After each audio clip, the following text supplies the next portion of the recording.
Salut tout le monde! Aujourd'hui on va faire une panna cotta au coulis de framboise. N'hésitez pas à rester jusqu'à la fin pour que je vous montre comment je fais mon coulis de framboise.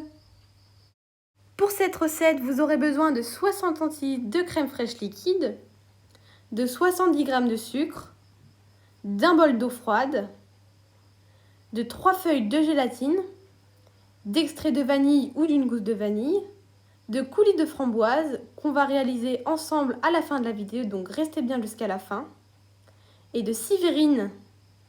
Pour commencer, on va mettre les 3 feuilles de gélatine dans de l'eau bien froide pour qu'elles ramollissent correctement. Ensuite, on va ajouter de l'extrait de vanille. On en met vraiment selon nos goûts, c'est vous qui choisissez. Puis, on vient mélanger. Ensuite, on transvase la crème dans une casserole. Puis, j'ajoute le sucre. Ensuite, on va venir mélanger pour que le sucre se dissoude. Puis, on va porter la crème à ébullition. Il faut bien penser à mélanger pour que le sucre se dissoude correctement grâce à la chaleur.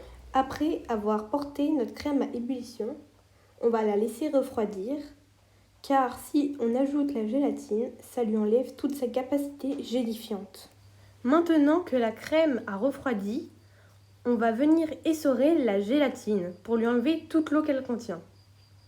Puis, on va venir la mettre dans la casserole. Ensuite, mélangez fermement pour que la gélatine se dissoude dans la crème. Après avoir bien mélangé, vous allez venir verser le mélange dans les petites verrines. Après ça, vous allez couvrir vos verrines et les mettre pendant 4 heures au frigo. Voilà maintenant 4 heures que les panna cotta sont au frigo, donc elles sont bien durcies. Rien de tel qu'un petit coulis de framboise pour accompagner tout ça. Pour le coulis, il vous faudra 150 g de framboises surgelées et 60 g de sucre blanc. Ensuite, on va faire chauffer les framboises jusqu'à ce qu'elles deviennent un peu plus liquides. Voilà ce que ça donne. On peut mettre le coulis comme ça, mais on peut aussi le mixer pour ceux qui préfèrent. Maintenant que notre coulis est bien liquide, on va pouvoir venir le verser sur nos panna cotta.